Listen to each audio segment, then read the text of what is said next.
The Perthshire North MSP wants a second tilt at the top job, having led the party between 2000 and 2004, and this time it could take him to Bute House.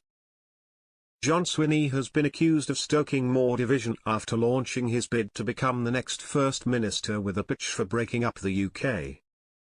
The former Deputy First Minister confirmed on Thursday he will run to succeed Humza Yousaf as SNP leader and Scotland's next First Minister, but question marks remain as to how long he would stay in the post.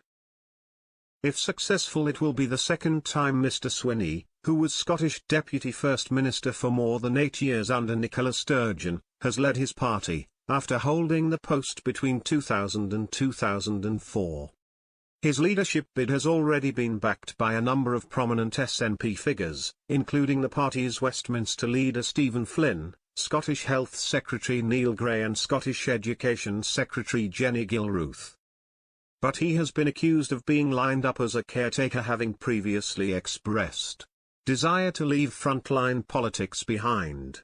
He launched his campaign at the Grassmarket Community Project in Edinburgh, where he said he wanted to unite Scotland for independence.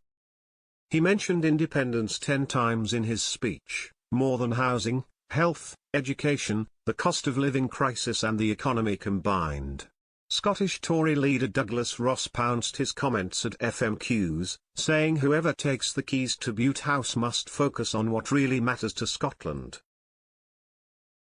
He added, they have to forget about independence, and prioritise growing our economy, creating jobs and improving public services.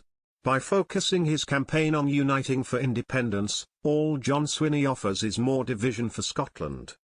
He's another continuity candidate pushing more of the same nationalist obsession that has damaged Scotland for more than a decade. He's fixated on independence, not on the things that really matter.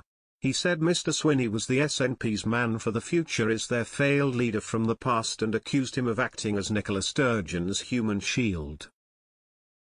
He added, he masterminded the deal with the extreme Greens.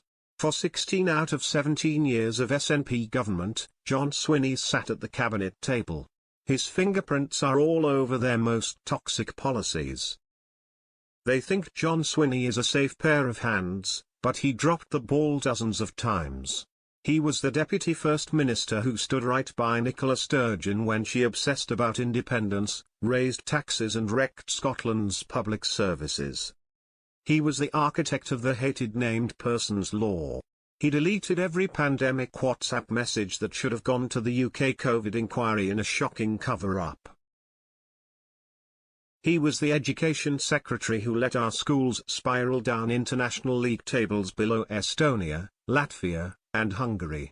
He was the Finance Secretary who oversaw the disastrous ferries deal, but he's supposed to steady the ship,